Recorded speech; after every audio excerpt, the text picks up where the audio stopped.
Hello and welcome to the Talk with Tariro. This week, we are continuing our discussion where we are talking to, I call them ancestors when it comes to the issue of HIV.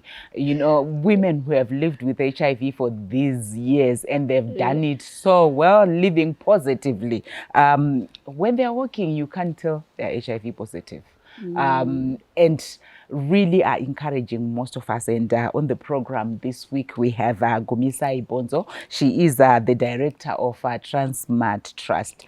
Gumisa, welcome to the Talk with Tariro. Welcome, Sister. Yes. It's been a long time. Yes, definitely. I would want to, maybe for the sake of our viewers, who is Gumisa Ibonzo? When did she get to know that she's HIV positive? What had happened? Walk with us your HIV journey.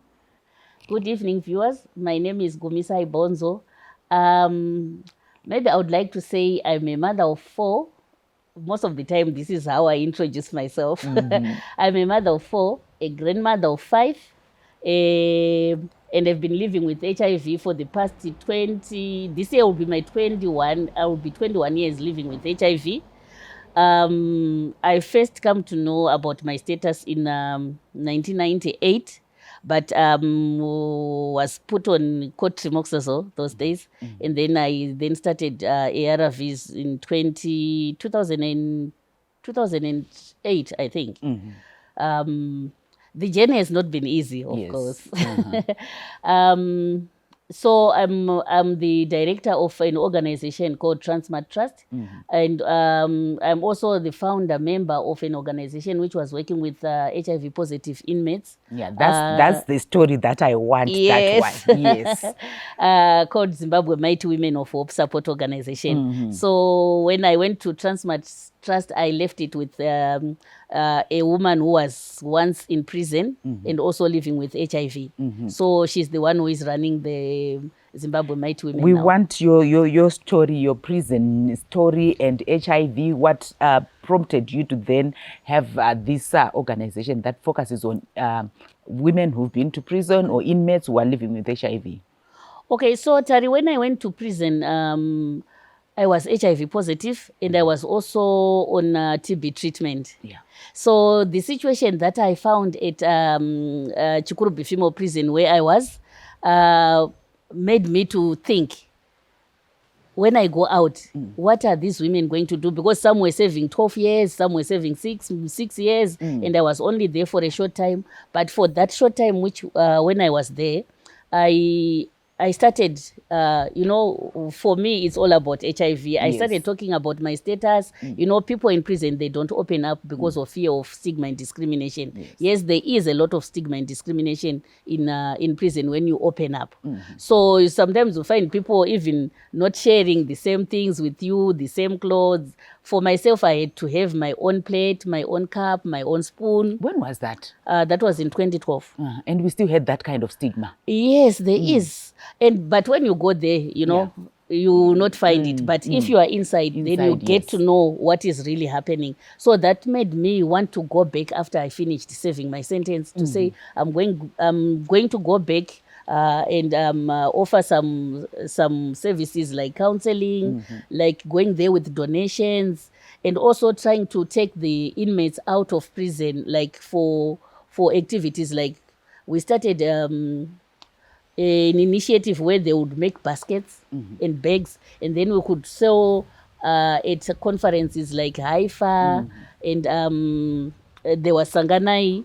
There was also the one which is held in Blawayo. So we could make things in prison. The inmates would make things in prison and then would then take them to go and sell outside. So we had that relationship with the prison officers and the prison itself, the ZPS, to say you can come, you can teach them, you can take them out, and they will also earn money to use when they go out. And even when they are inside, they will still use the money to pay for their children's school fees and also the upkeep of their family. Yeah. So when you are looking at the issue of stigma, you spoke about around 2012. What I would want to find out now, has the situation changed as women living with HIV? So for now, I can say a bit is changing. We now have organizations like VSO also going into prison, trying to talk to the prison officers, try to talk to the inmates about how to live with HIV positive inmates in prison. So for now, I think things have changed, but not to the extent that we want to see it. Yeah. And when we are looking at women living with HIV in general, say like now in your community, people knowing my bonzo is living with HIV, are you still experiencing stigma, or society has now embraced HIV and know that it's just like any other condition? You'll be surprised, Sitari. We still face a lot of stigma. Not from the general people, but from other people who are also HIV positive. From the people we think are there to save us as people living with HIV. Just recently, I was having these arguments about positions, people going to represent people living with in CCM. And I was surprised when someone called me in my inbox, someone whom I thought represent people living with, saying, Zana my bonzo, edzi yakupinda imusoro. So they don't listen to what you say as a people living with HIV, as a person living with HIV. I know I'm 50, I'm turning 51 years this year. And people, when you say something, they don't take it serious.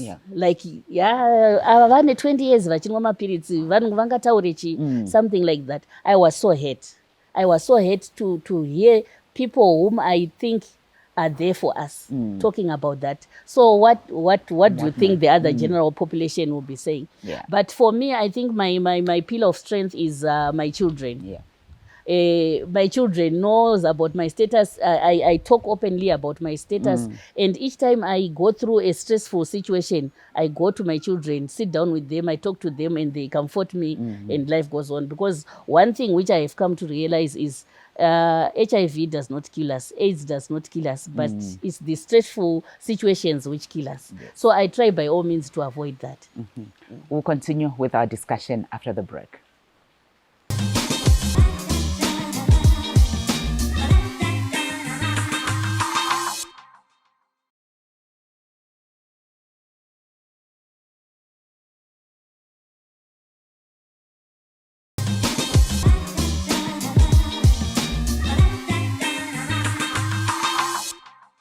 Welcome back. Our discussion continues where we are looking at women living with HIV.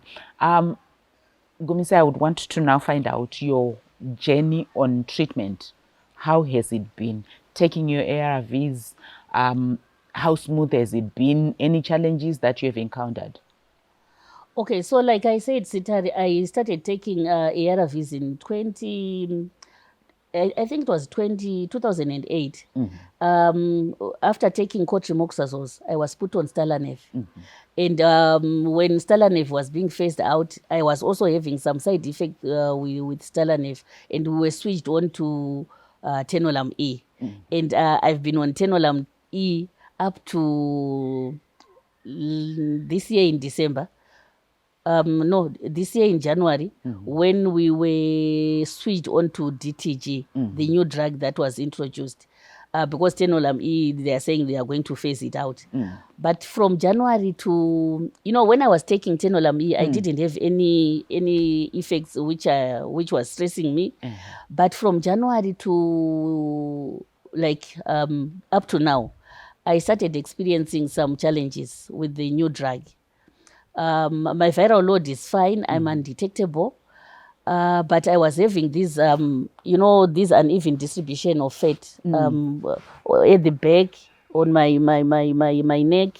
And I was having these wounds which don't heal. You can take 2 months, 3 months with the same wound and they become those black spots. I never used to do that. And then in the evening, I could not get out of bed and go to the toilet. Now I'm using a bucket. I have a bucket in my bedroom, which I put in my bedroom. But the toilet is just because of the pain that I get when I'm going to the toilet in the Is it a evening. reaction to this drug? Yes, I never used to do that. And also chiveve, chiveve, I'm having all those funny things, I have chiveve, I have a headache. So sometimes I thought it was, am I going through menopause? Yeah. Maybe it's that. But then I went to see my doctor, and then we discussed about 2 weeks discussing about it, only to find out that it was I was reacting to the new drug. So last month they switched me back to tenolone E. But the challenge is what phased. will happen if it is phased out. Yeah. So would you say this is a major challenge that some people living with HIV, or majority, or it's a minority, are facing? Any other colleague of yours who has gone through that? Yeah, so we have our own groups on like WhatsApp groups where we have a group of aging women living with HIV. We have a general group of people living with HIV, Harare North, and there is another one in the whole of Zimbabwe where I'm also involved. So I posted it on WhatsApp groups. I even showed them the effects that I have, and I still remember there were about 8 other women aging like over 50 who came to my inbox to say, I'm also going through this. And I was like, what is it? Is it I'm going through menopause or what? But now I can tell Kuti, since I started taking DTG, like what you are saying, it's the same effects that's happening to me. So yeah, there are other people who are facing challenges with the new drug. And when we are looking at the issue of access to antiretroviral therapy in our country for people living with HIV as a constituency, are there any challenges, or we are still doing okay? I know people were talking about with the challenges that we are having in countries like India, where logistically, can we still continue to get our ARVs? Are you still okay as a constituency? Okay, so you find that sometimes we are given 3 months supply when we go to collect our medication. But there are times when you go to the hospital and they tell you, we are only going to give you 1 month supply because we have a shortage. We don't have too many, we are so many people who go to collect, but sometimes they will have shortage of those drugs, and then they will say, okay, instead of us giving you 3 months, we are going to give you 1 month supply. And it's also a challenge for our fellow women who are in the rural areas. They travel a long distance to go and take them. And if you give them 1 month supply, it means they have to come back again. So you find that most of the people now, they don't go back. Like someone who is aging, to travel 10 kilometers to go to the nearest clinic, sometimes they so just... not going back, it means they will stop taking their ARVs. Exactly. And how does that affect them? So we were trying to, to come up with support groups of people living with HIV to say, if you don't have any other side effects which you want to go and see a doctor, you can come like a group of 5. You give one person your book, and then that person will go to clinic to collect your medication, and then they rotate like that. Yeah. All right. And looking at the advent of COVID-19 now, how has it been for women living with HIV, for people living with HIV? We were facing a lot of challenges, Sitari, during COVID, especially during lockdown. Most of us depended on formal, employment. And we are supposed to go and collect our medication. We use transport. There was this issue of one having traveling letters to go and collect medication. So you find it was said, no, if you have your book, you can pass. But the soldiers and policemen who were manning those roadblocks, they didn't understand what the book was all about. All they wanted was a letter with a stamp. So you find that we have some of our members who missed on taking their medication because of that travel letter. And also not even having the dollar to go and get a Zupco bus, because they were also asked about the travel letters. And there was no transport anyway. There was no transport to go and collect. And there were sites where one was said, go and collect your medication, your ARVs, nearest clinic where you stay. But you know what, Sitari? There are other people, up to now, we have been taking medication for 10, 12 years, but they don't take it near where they stay because of fear of stigma or discrimination. Some they have not yet come out, you know, because disclosing about one status, you know, it takes a lot of courage. So those were challenges that we were facing during COVID. But even up to now, we still have challenges where as much as I want to go and collect my medication, there are other people. For me, I always give out transport money to people who don't have money to go and take their medication because they've been affected economically. Our discussion will continue after this short break.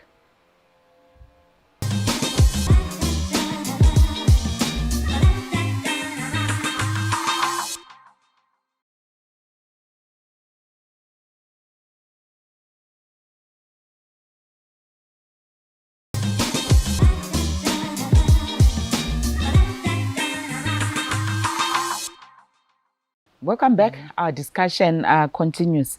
So, Gumisai, when we're looking at COVID-19 coming, how has your constituency here, I'm looking at women living with HIV, been affected? I'm looking at being infected actually with COVID. You're on ARVs. Do you have any cases of those? Yeah. So for me, I was also one of I was also affected. I just started losing appetite. That was in November last year. I just started losing appetite. You know, even putting on my dress was so painful. Tariro, I had this headache, and then I didn't know what was happening. But I was scared of going outside my house to say, if I go out with this COVID thing, maybe I would then get COVID. I didn't know I was just afraid to go outside my home. Yes. To say, no, anything which is going to happen, let it happen while I'm inside. Yeah. So it's also a challenge. That fear prevented me from going to seek medical service in time. So by the time I went there, I was tested and they said, you don't have, but you have the symptoms. And then the doctor just gave me some medication. But I told them I was not going to come back to the hospital. But the doctor, because we know each other for a long time, he has been there for me since. He knows my journey with HIV. So he was like, okay, I'll come and make sure that I give you medication while you're at home.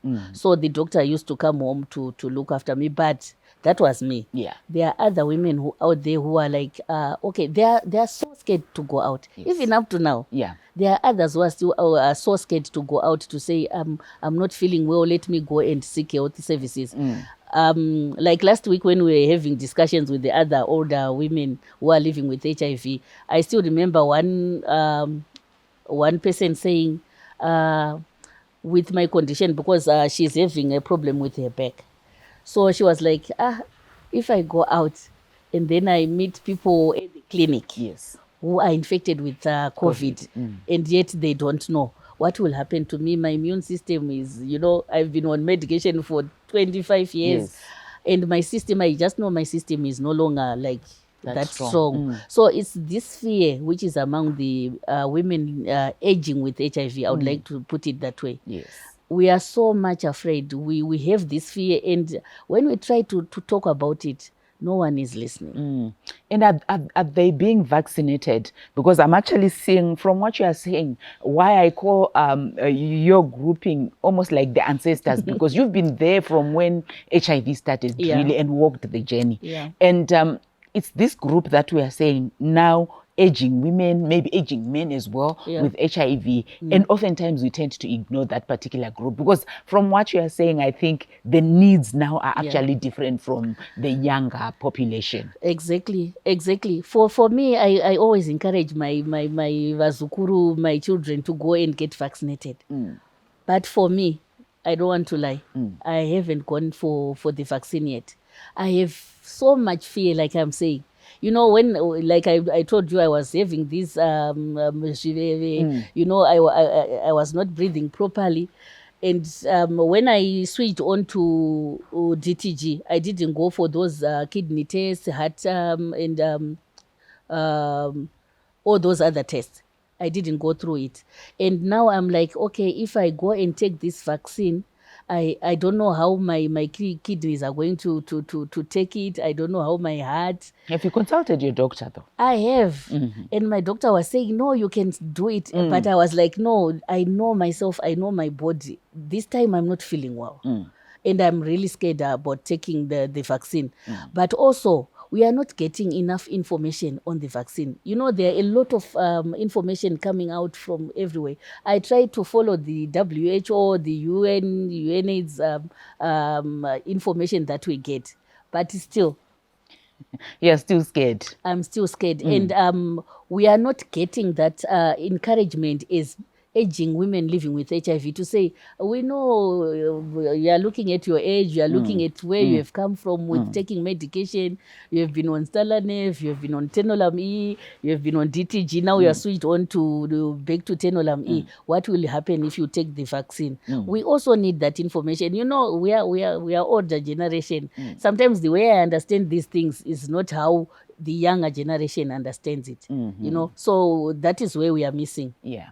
So when you are looking at this particular challenge where as aging people living with HIV, there is that skepticism, there is that fear. How can that be addressed? Because messages have come out, messages have really been disseminated to say, especially they're saying the aging population are a special group and are encouraged to go and be vaccinated. So is it not safer to be vaccinated and be safe than being afraid, and then if it comes, it might affect you more? That is the toughest decision now for us. Yes. I know the advantages of getting vaccinated, but I also have this fear. You know, sometimes you really see that these things will work, but if you don't get someone encouraging you, especially the old age, if you don't get someone encouraging you to say, this is what is good for you if you take it, then I will just like, kusiri kufande kupi. I will not take it. And if you just say like, okay, you murukunzwa kuti this is working and you must, you know, for me, people have tended to sort of politicize the vaccine thing. Like, if I don't get vaccinated, I'm seen as a victim, like utori, I don't know, kuti itori mosha. But if they move away from that type of thinking to say, no, this is what is good for you, not to push me, you know, for me it doesn't work. And what's your final message to Zimbabweans? Okay, I'm encouraging, especially the young women, to actually go to get vaccinated, even the older women. But also, I would encourage our government, the Ministry of Health, other organizations like National AIDS Council, ZNNP Plus, who are working with HIV positive people to say, can you find a way of encouraging the older HIV positive people to say, this is what is good for you if you take this vaccine? Maybe it will work. Yeah. Definitely, we will continue disseminating that message. What we would want as a country is to have the majority of us vaccinated and achieving herd immunity. And definitely, like what Gumisai said, our aging population, we need to continue encouraging them, giving the correct information. Until next week, it's goodbye.